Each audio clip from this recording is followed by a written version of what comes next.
Macam tu je. Ya. Okey, emas yang dipakai, kalau ikut di sisi majoriti para ulama tak perlu zakat. Majoriti, termasuk yang standard dalam mazhab Syafi'i. Jadi kalau abang tak nak bayar zakat, abang jawablah, saya mazhab Syafi'i. Tapi di Malaysia, khususnya di Selangor, wajib dizakatkan juga. Perlis pun wajib zakat juga. Cuma perlis dia ikut nisab emas yang biasa, 80 gram emas plus something ya. Tapi di Selangor dia beza. Nisab untuk emas yang disimpan macam biasa 80 gram emas, 84 macam tu lah saya sebut. Saya tak ingat Allah Taala alam. Tapi kalau zakat perhiasan dia banyak sikit. Nanti cek balik yang terkini berapa. Dalam cek kat Google je. Nisab emas perhiasan Selangor dia akan keluar. Under Majlis Zakat Selangor lah ya, LPS, Lembaga Zakat Selangor, dia akan keluarkan. Kalau tak silap saya ratus-ratus gram jugalah ya. Jadi walaupun Selangor bermazhab Syafi'i, telah diubah boleh, wajib zakat juga. Jadi kalau isteri kita kan pakai emas banyak kat leher, kat tangan, minta dengan dia pergi timbang. Kalau cukup nisab yang dikeluarkan oleh Lembaga Zakat Selangor tu, maka wajib dizakatkan, ya. Saya ikut mazhab Syafi'i ni. Ini pun mazhab Syafi'i juga, tapi mazhab Syafi'i hok Selangor punya lah. Ya. Boleh. Tak ada soalan lah ya. Okeylah. Ada lagi?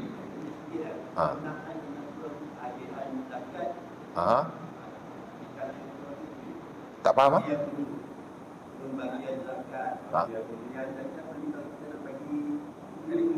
Nak bagi sendiri. Itu bila kita belajar tentang zakat, dia ada satu bab dipanggil masarifuz zakat. Kepada siapa zakat diberikan?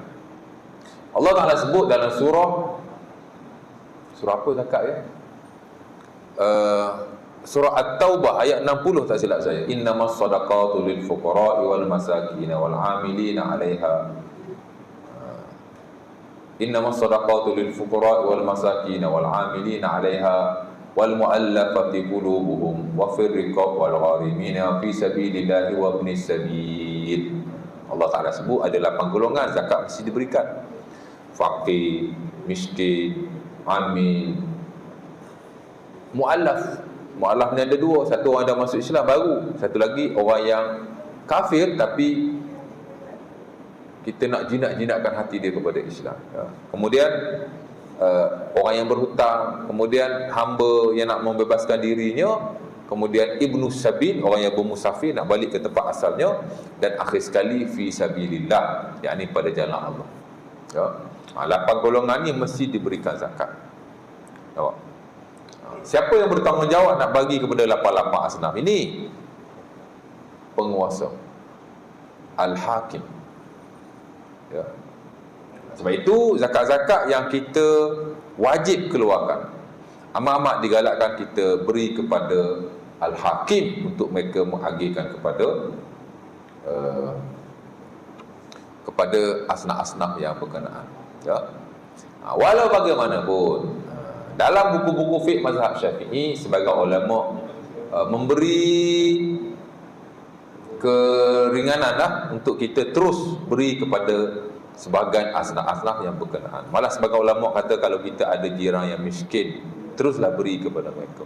Ataupun kita ada adik-beradik yang tidak bernasib baik, terus beri kepada mereka, dan itu adalah lebih baik.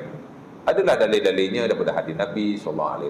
Malah isteri kepada Ibni Mas'ud, nama dia Zainab, dia memberikan zakat kepada suami dan anak-anaknya. Ya. Anak-anak yang dia jaga, laku anak dia sendiri ke, anak-anak yatim yang dia jaga ke, Allah Ta'ala. Lalu ditanya pada Rasulullah, Nabi berkata, kamu dapat 2 pahala, ajrus sadaqah wa ajrus silah, pahala sedekah dan pahala silaturahim. Jadi boleh terus beri kepada orang yang berdekatan dengan kita jika kita tahu mereka tu memang asnaf. Tapi kalau kita bagi kepada bukan asnaf, zakat kita tak lepas, masih berdosa. Jadi kena pastikannya itu saja ya. Saya pun 2-3 hari lepas ada orang WhatsApp saya, Bukan WhatsApp call. Dia tanya, Ustaz, zakat fitrah ni saya nak bagi dekat saudara saya boleh tak? Dia ni miskin. Saya kata boleh, berikan saja. Ya. Jadi tidak ada masalah sama sekali, insya-Allah taala.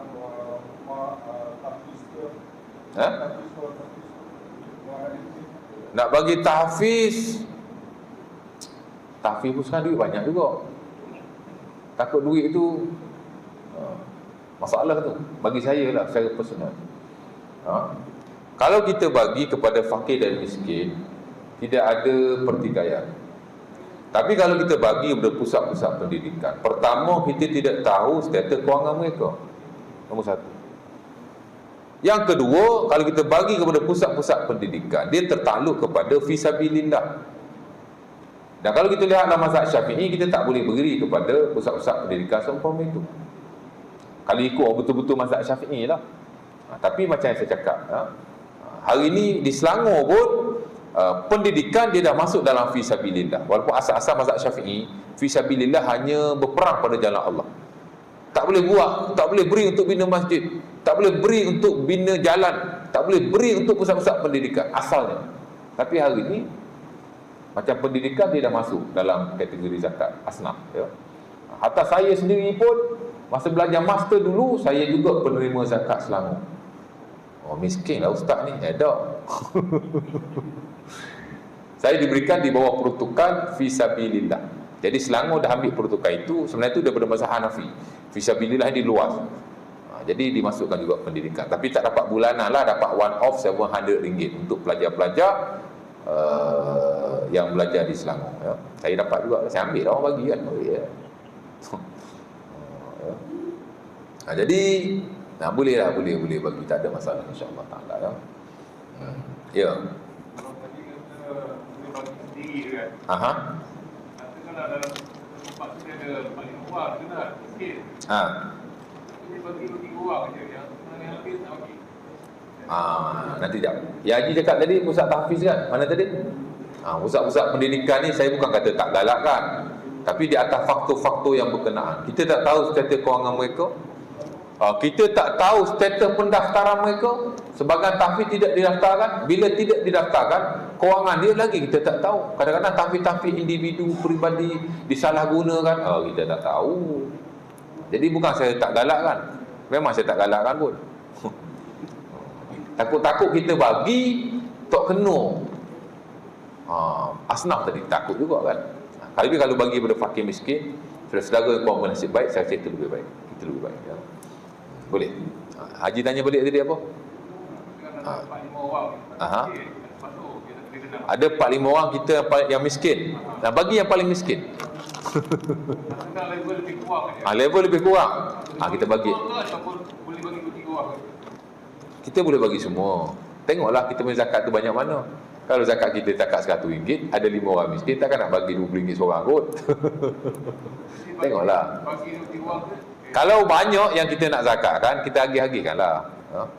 Tapi kalau sedikit, membadai kepada seorang atau 2 orang yang berkenaan.